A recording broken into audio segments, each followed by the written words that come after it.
ታሪክ አሻራ ነው። ትውልድን ተሻግሮ ዘመናትን አቋርጦ ዛሬ ላይ የሚቆም ሕያው ምስክር ነው። እዚህ በስልጤ ምድር በባህላዊ እሴትና በማንነት ልዕልና በደመቀችው ወራቤ ትናንትና ዛሬ እጅ ለእጅ ተያይዘው ቆመዋል። አሻግረን በምናየው ሙዚየም ውስጥ የአባቶች ጥበብ፣ የእናቶች ውበት፣ የማህበረሰቡ እምነትና የሚኖሩበት ዘመን ቁልጭ ብሎ ተቀምጧል። ሙዚየም ማለት ማህበረሰቡ ራሱን መልሶ የሚያይበት፣ ማንነቱን የሚያድስበትና ለነገው ትውልድ የስልጣኔ ችቦውን የሚያቀብልበት ሕያው መስታወት ነው። በስልጤ የባህል ሙዚየም ውስጥ ያሉትን ድንቅ ውበቶችና የማንነት አሻራዎችን በጋራ እንጎብኝ። ሰላም ነው? እንዴት ነህ? እንኳን ደህና መጣ። ደህና ቆየ? ሰላም ነው? እንዴት ነህ? ሁሉ መልካም። እንኳን ደህና መጣ ወደ ወራቤ ወደ ስልጤ ባህል ሙዚየም። እንኳን ደህና መጣ። በጣም ነው የሚያምረው። አሪፍ ነው አይደለ? የስልጤ ባህላዊ ቀለሞች ናቸው እነዚህ። በስልጤ ባህላዊ ቤቶች ላይ 3 አይነት ቀለሞች ናቸው። በተለይ አረፋ ሲሆን የሴቶች አረፋ፣ ይሄን ሴቶች ናቸው ዲኮር የሚያደርጉት ቤታቸው። የአረፋ ከመድረሱ አንድ ቀን 3 ቀን 5 ቀን ሲደረው ከወር መስቀድመው ፕሮግራም የሚያዘጋጁበት ሁኔታ አለ። ግን የአረፋዋ የማታ ሁሉም ሰው ተሰብስቦ ስለሚገናኝ የስልጤ ማህበረሰብ እንደሚታወቀው ከተለያዩ ቦታዎች ነው የሚመጡት። አባቱን እናቱን ለመዘየር ይመጣል። ስለዚህ ሲመጣ ሴቶች ቤት ውስጥ ያሉ ሴቶች ቤቱን በዚህ 3 ቀለሞች ያስውቡታል ማለት ነው። ቤታቸው ውብ አድርገው ይጠብቃሉ ማለት ነው። እንግዲህ ከቤቱ የተነሳው የስልጤ ማህበረሰብ ባህሉን፣ ወጉን፣ ስርዓቱን የሚያሳይበት ልዩ ሙዚየም ገንብቷልና ዛሬ ለተመልካቾቻችን በቅዳሜ መዝናኛ ይህንን ውብ ሙዚየም ልናስቃኛቸው ወደናል። 2003 ጀምሮ እስካሁን ባለው ድረስ ሰፊ የሆነ የስልጤ ማህበረሰብ ባህሉን፣ ታሪኩን፣ ቋንቋውን እና የቱሪስት ቦታዎችን አጠቃላይ ሲያስጎበኝ የኖረ ሙዚየማችን ነው። 3 ጎጆዎች አሉ። የስልጤን የቤት አሰራር ነው የሚያሳዩት። ሙዚየሙ አጠቃላይ ውስጥ ላይ ስትገባ ደግሞ ማንም ሳር ቤት ላይ የሚገኝ ምሰሶ አለ። ስለዚህ ምሰሶ አንዱ ያው ባህላዊ ቤቱን ቅድም እንዳልኩ እሱን ለማመለከት ነው። ሁለተኛ ደግሞ የስልጤ አባት ተብለው የሚወሰዱት የአጀልዬ ምሰሶ አድርጎ የተወሰደ ለማለት ነው።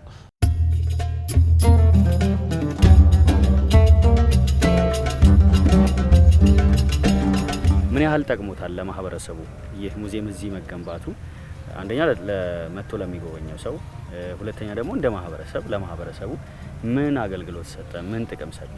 አሁን ይሄ ታሪክ ስትል እና ባህልም ስትል ለትውልድ የምታሸጋግረው ነገር ነው።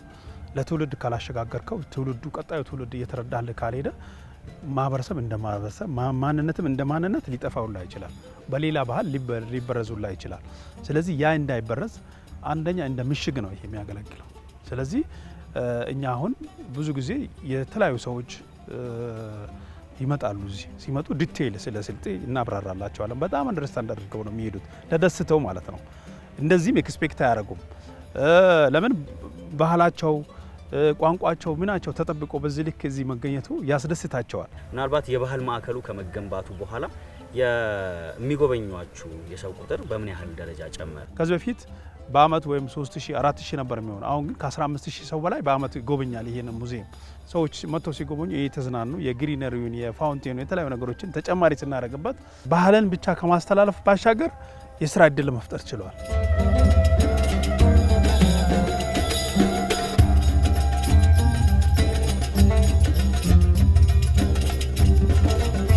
እንደው ግቢውንስ በምን ያክል ደረጃ ነው የጠበቃችሁት? አረንጓዴ ልማቱንስ በምን ያህል ደረጃ ነው ያለማችሁት?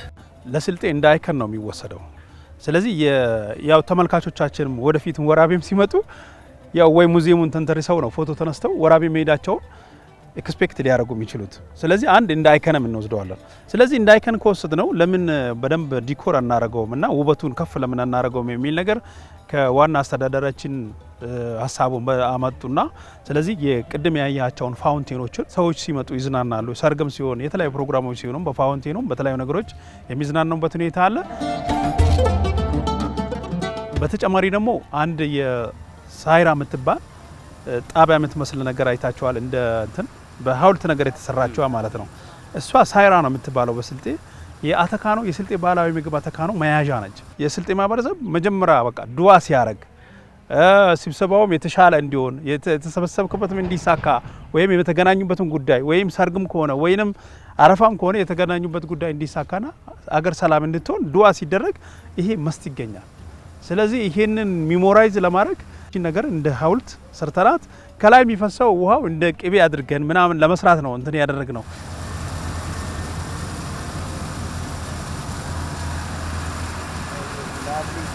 ሙዚየማችን ወደ 24000 ካሬ ሜትር ነው ስፋት ያለው።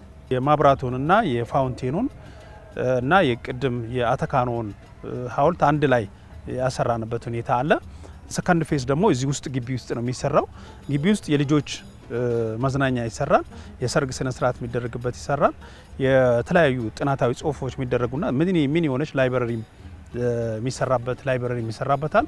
የሃንድ ቦል ሰው ሲመጡ ልጆች ሲመጡ የተለያዩ ነገር ሲመጣም ጨዋታዎች የሚደረጉበት ሁኔታዎች እንዲኖሩ፣ ሌላ ደግሞ የተለያዩ የኢደ ጥበብ ውጤቶች እችኛውን ጎዳና አሁን ከዚህ ወደ የምታሸጋግር ጎዳና አለች።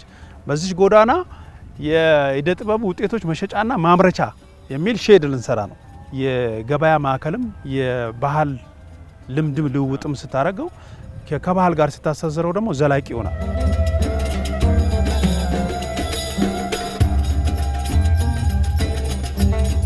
እኔ ውስጥ ገብቼ ሙዚየሙን በደንብ ልቃኝ።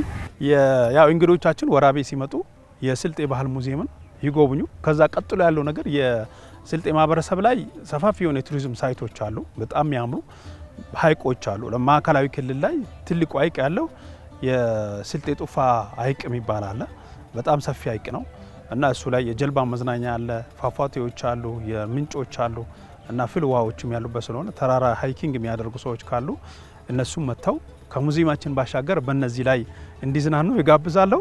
ያው አባይ ቦገሬት መጣም ብለን ደግሞ እንቀበላቸዋለን ለማለት ነው። መልካም ጊዜ ይሆነልን። መልካም ጉብኝት ይሆነልን። ጥሩ ነገር አይተህ ትወጣለህ ብዬ አምናለሁ። እሺ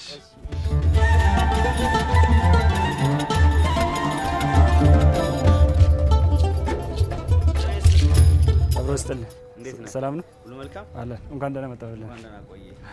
ያው እንደምታውቀው የስልጤ ባህል ሙዚየም ያው ሲገነባ የስልጤን ባህል ታሪክ አጠቃላይ ይዘቱን ይዞ ነው የተገነባው ማለት ነው።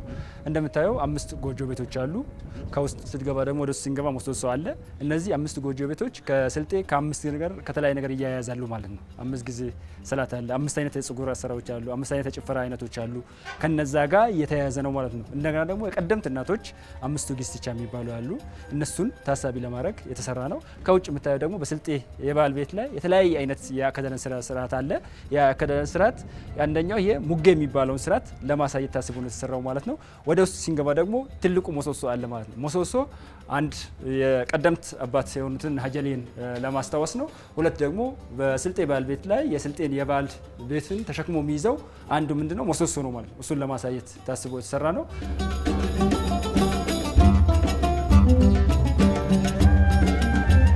2002 ላይ ግንባታ ላይ ነበረ። ከዛ 2003 ላይ ከወረዳዎች የተለያዩ ቅርሶችን በማሰባሰብ ለጎበኞች ክፍት ሆነዋል ማለት ነው።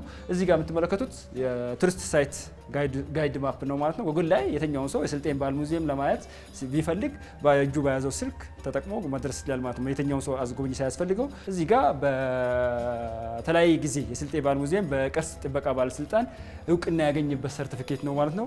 በሀገር ደረጃ በ6ኛ ደረጃ ተመዝግቦ ይገኛል ማለት ነው። እነዚህ ደግሞ በአድዋ ጦርነት ጊዜ የስልጤ ማህበረሰብ እንደ ሌሎቹ ማህበረሰብ የራሱን ቅርሶች ይዞ አስተዋጽኦ ያደረገባቸው ቅርሶች አሁን ደግሞ አድዋ 00 ሙዚየም ላይ የሚገኙ ቅርሶችን በፎቶ ነው ማለት ነው ወደ ውስጥ ሲንገባ አሉ ማለት ነው። እነዚህም ለአድዋ ሙዚየም በስጦታ የተበረከቱ ቅርሶች ናቸው ማለት ነው። እዚህ ጋር የምትመለከታቸው ደግሞ በማዕከላዊ ኢትዮጵያ ብሔረሰቦች 10 ብሔረሰቦች እዚህ እንደሚገኙ የሚያሳይ ነው ማለት ነው። የስልጤ ባህል ሙዚየም በጣም ትልቅ ነው፣ ሰፊ ነው። ምን ያህል ቅርሶች በውስጡ ይዟል? አጠቃላይ የተመዘገቡ ቅርሶች 370 ቅርሶች ዲጂታላይዝ የሆኑ ቅርሶች አሉ ማለት ነው። ኦንላይን የተመዘገቡ ዲጂታላይዝ፣ አጠቃላይ ደግሞ ኮንዘርቬሽን ክፍል ጨምሮ ያሉ ቅርሶች 1000 አካባቢ ቅርሶችን ይዛል ማለት ነው አሰባስቦ ማለት ነው። ግን ዲጂታላይዝ ሆኖ ተመዝግቦ መረጃ ተደራጅ ደግሞ 370 ቅርሶች አሉ ማለት ነው። በዛ በኩል የምታዩ የተለያየ ጊዜ የስልጤ ማህበረሰብ በአልባሳት የሚጠቀምባቸው አልባሳቶች ከድሮ ጀምሮ ከጥንት ለምሳሌ ከቆዳ አለባበስ ጀምሮ ወደ ሸመና ስራ፣ ከሽመና ደግሞ ወደ ውስጥ ልብስ የሙሽራ፣ ከዛ ደግሞ ወደ አሁን ዘመናዊ ልብስ እኔ የለበስኩትን ልብስ ወደዚህኛው ደረጃ ሺፍት ያደረገባቸው ልብሶች መኖሩን የሚያሳይ ነው ማለት ነው።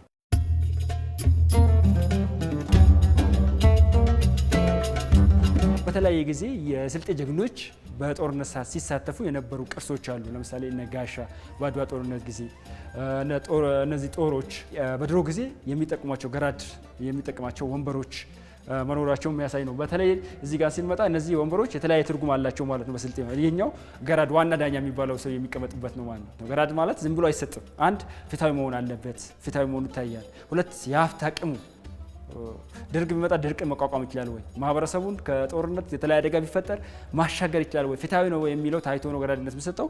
ከዛ ደግሞ ካጠገቡ ደግሞ ሳር ገራድ የሚባል አለ፣ ቃል አቀባይ የሚባለው ሳር ገራድ የሚባል አለ። ከዛ እሱም በተራው አለ። ከዛ ወለብ ገራድ የሚባል አለ።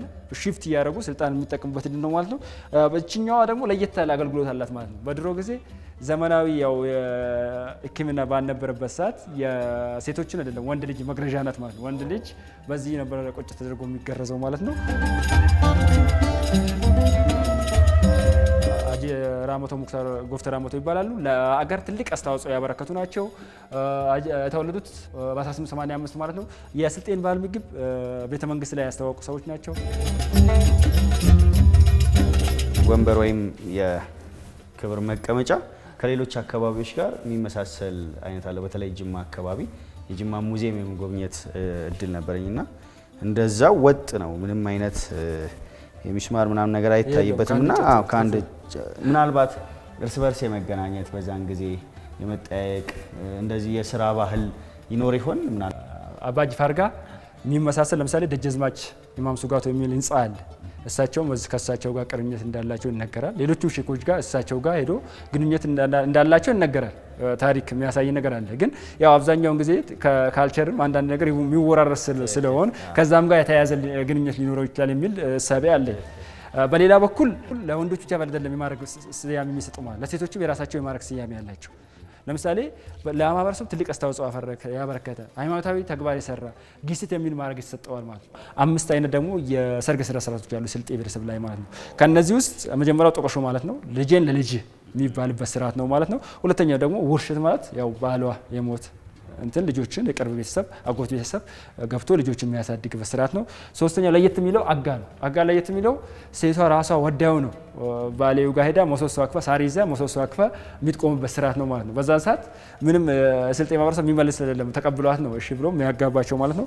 አራተኛው ደግሞ ኩል በመባል ነው። ኩል ማለት ጓደኞችን ሰብሰብ አድርጎ የሆነች ልጃገረድ ጋር በአንድ በድንገት ብድግ ብሎ ነው። አሁን ደግሞ በመጥፋት ያለ የጠፋም የጠለፋ የሚባለው በድሮ ወንዝ ላይ ምናምን ነበር። ያው 5ኛው ስርዓት መኖሩን የሚያሳይ ነው ማለት ነው።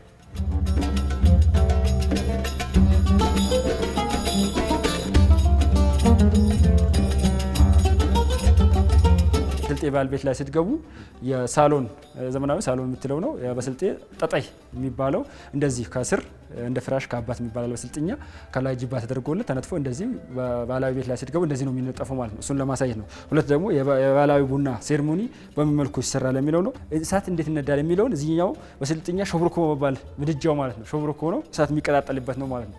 በዚህ ቁጭ ብሎ አንድ ሰው ወደ ኩሽን ምን ሳይሄድ በዚህ ጋር ቁጭ ብሎ ምግቦችን አብስሎ የሚበላበት ስርዓት ነው ማለት ነው። እቺኛዋ ደግሞ በስልጥኛ ፍልፍሎት በመባል የሚታወቅ ናት። ፍልፍሎት ማለት ጎመን የሚቀቀልበት ድስት እንደማለት ነው ማለት ነው። እዚህ ጋር ስትመጣ የስልጤ ማህበረሰብ የተለያየ ለየት ያለ ጀበና አለው ማለት ነው። ይሄ ጀበና ባለ 2 ባለ 3 ጡንጦ ነው ማለት። የተለያየ ሴርሞኒዎች አሉ። ያው ለምሳሌ ትላልቅ መውሊዶች አሉ። በአንዴ የሰውን ጉልበት ለመጠቀም በአንዴ በ2 ሲኒ መቅዳት ይችላል ማለት ነው። በአንድ በ3 መቅዳት የሚችልበት ትልቅ ነው ማለት ነው።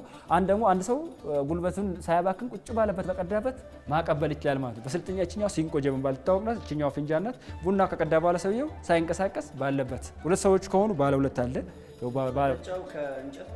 ከሸክላ ነው የሚሰራው። ከሸክላ የተሰራ ነው። ፍንጃን በመባል የሚታወቅ ነው ማለት ነው። ባለ 3 ሲሆን ደግሞ በ3ቱ ባለ 3ኛው ቁጭ አድርጎ ሳይንቀሳቀስ ማለት ብዙ ሲሆን ደግሞ በብዙ ባለ 2 በ2 ሲሆኑ በ2 ማቀበል ይችላል ማለት ነው። አንድ ይሄኛው የሰውን ጉልበትን ቆጣቢ ነው ማለት ነው። በዛ በሰዓቱ በነበረው ሰዓት የተለያየ ሁለት ደግሞ ርቀትን ጠብቀ ከተለያየ ተላላፊ በሽታዎች ራስንም የመጠበቅ እንትን አለው ማለት ነው። የቡና ቁርስ ማቅረቢያ ይፋ የምትባላለች ከስንደዶ የሚሰራ እችኛዋ ደግሞ የጥበብ ውጤት ነው ማለት ነው። ሴቶች በጋራ ሆኖ የሚሰሩበት አንድ ገቢ ያስገኛል ማለት ነው። አሁን ድረስ ማህበረሰቡ የሚጠቀምበት ነው። የተለያየ የቡና መጠጫዎች አሉ። ቆሬ የሚባለው ነው ትላልቅ የቡና በጣም እንትን አለበት ሰው በትልቁ ቡና እንደሚጠጣበት። እዚህ ጋር ደግሞ ፊንጃኖች ናቸው። እዚህ ጋር ደግሞ ለየት የምትለዋ ትራስ ናት። እችኛዋ የሴት ትራስ ግማ በመባል የምታወቅ ናት። ሴትዮዋ ማታ ማታ ቅቤ መቀበያ ከስር ቅቤ መቀበያ ቦታ አላት እንደ ሎሽን ሰውነቷን ማታ ማታ ስተኛ እየተቀባች እችኛዋን ትራስ የተራሰች።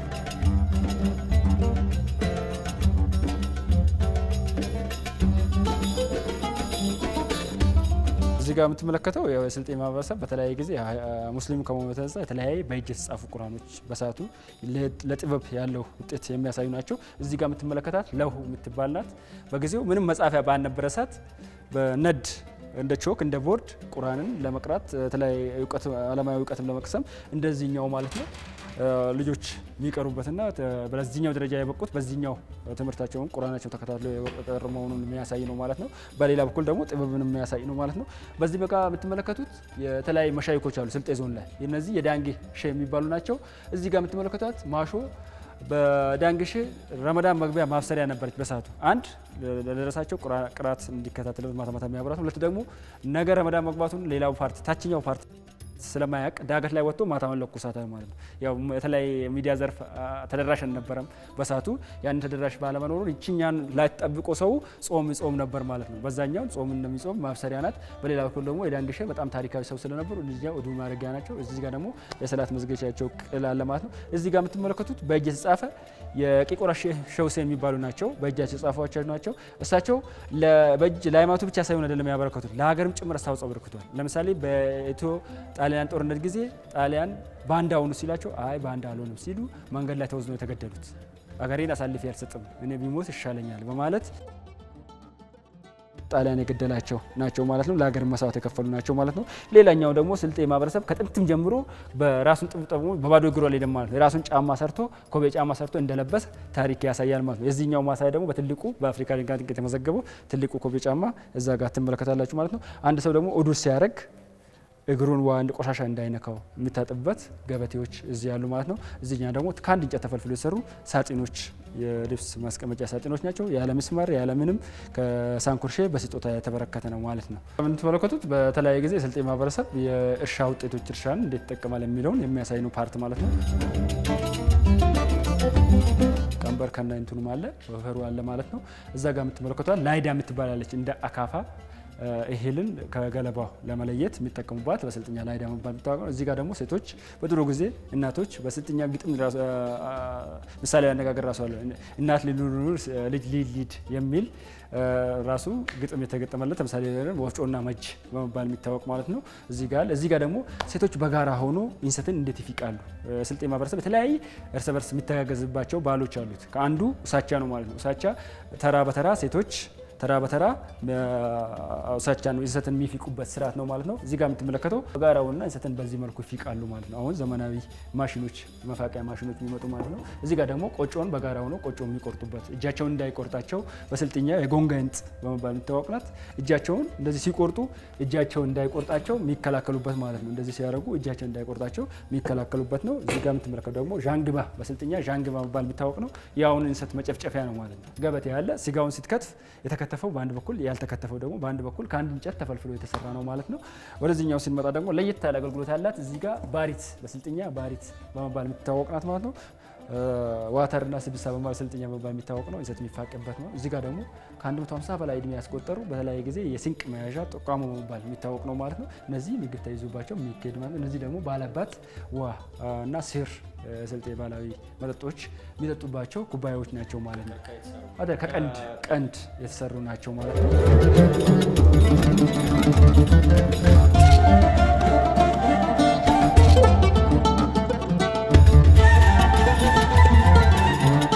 ከበሮ ነው። በስልጥኛ ዛሎ በመባል ይታወቃል። ይሄኛው ባህላዊ ጭፈራ ሲጨመር የተለያየ ሪትም ያወጣል ማለት ነው። በጣም አሁን ስላልታሰረ እንጂ ሲታሰር ሲመታ ድምፁ ለየት ያለ ሙዚቃ ጭፈራ አጨፋፈር ታወጣለህ። በስልጤ 5 አይነት የጭፈራ አይነቶች አሉ። እነዛ ላሎ፣ ከሽከሼ፣ ቦልቦሌ፣ ረጃቶ የሚሉትን በዚህ ድምፅ ነው እየቀያየርክ እየመታ የምትጨፍረው ማለት ነው። ድምፁ በጣም የጎላ ነው ማለት ነው። አሁንም ጭምር በጣም ረጅም ርቀት ጭምር ይሰማል ማለት ነው። ይህን ድምፅ ሰምቶ ነው ሰው ለጭፈራ ለተለያየ ነገር የሚመጣው ማለት ነው። እዚህ ጋር ስንመጣ ደግሞ ሃይማኖታዊ ነው። ድቤ የተለያየ ሃይማኖታዊ ተግባራት ሲኖር ማንዙማ ሲኖር በዚህኛው እንጠቀማለን። እዚህ ጋር ደግሞ የጭፈራ ከበሮች በቆዳ የተሰራ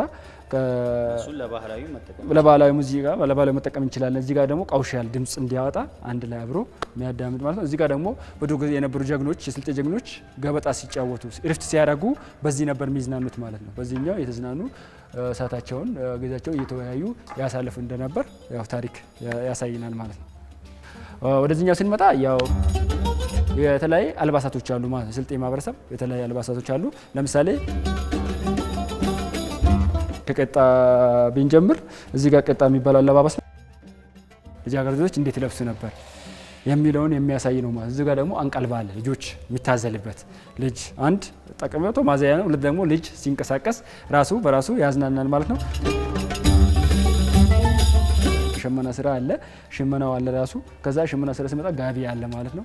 እሱን የተጠቀሙ መሆኑን እዚህ ጋር ደግሞ የእናቶች መቀነንት በስልጥኛ ኢቶ መባል የሚታወቅ ነው። እናቶች ወገባቸውን የተለያዩ ስራም ስለሚሰሩ ወገባቸውን እንዳይነካ እሱን እንደሚጠቀሙ የሚያሳይ ነው። እዚህ ጋር ስንመጡ ደግሞ ማሽንና ውስጥ ልብስ የሚባል አለ። ሙሽሪት የምትለብሰው ልብስ ነው ማለት ነው። እዛ ጋር የምታመጡ ደግሞ በጥናት ተረጋግጦ አሁን የምንለብሰው ባህላዊ ልብስ ነው ማለት ነው። እነዚህ ባህላዊ ልብስ የተለያየ ትርጓሜ ያላቸው ማለት ነው። ለምሳሌ እዚህ ጋር የምታየው በቀድሞ ጊዜ የቀይ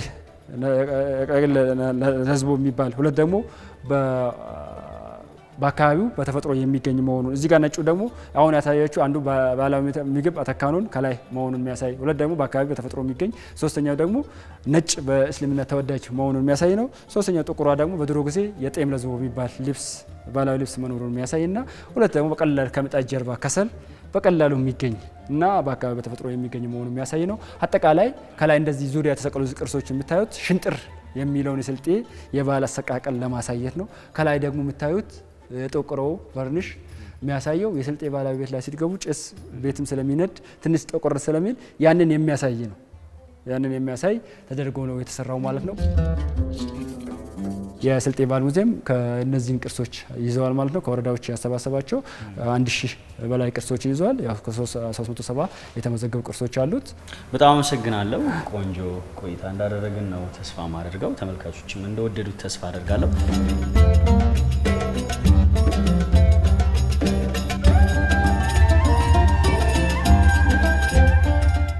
ውድ ቤተሰቦቻችን ዛሬ እንግዲህ በማዕከላዊ ኢትዮጵያ በስልጤ ዞን ዋና ከተማ በሆነችው ወራቤ ከተማ ተገኝተን የስልጤ ባህላዊ ሙዚየምን ነው ቅኝት ያደረግንበት። እጅግ በጣም የሚያማምሩ ባህላዊ፣ ታሪካዊ እንዲሁም ሃይማኖታዊ ይዘት ያላቸውን ቅርሶች ነው ያየነው። እጅግ በጣም ውብ በሆነ ሁኔታ ነው የተጠበቁት። እዚህ በተለይ ስልጤና አካባቢውን ማየት መጎብኘት ለምትፈልጉ ተመልካቾቻችን ከዚህ ሙዚየሙ ብትጀምሩ የተለያዩ ታሪኮችን አይታችሁ ወደምትፈልጉበት ቦታ ለመድረስ ወሳኝ የሆነ ቦታ ነው። እኔ ባየሁት ነገር እጅግ በጣም ደስ ብሎኛል። እናንተም ያያችሁትን ነገር እንደወደዳችሁት ተስፋ አደርጋለሁኝ። ከቅዳሜ መዝናኛ ጋር ቆይታ ነበር ያደረጋችሁት። ሌሎች ፕሮግራሞች ወደ እናንተ መድረሳቸውን ይቀጥላሉ። እኔ ግን አበቃውኝ። መልካም ጊዜ ይሆንላችሁ።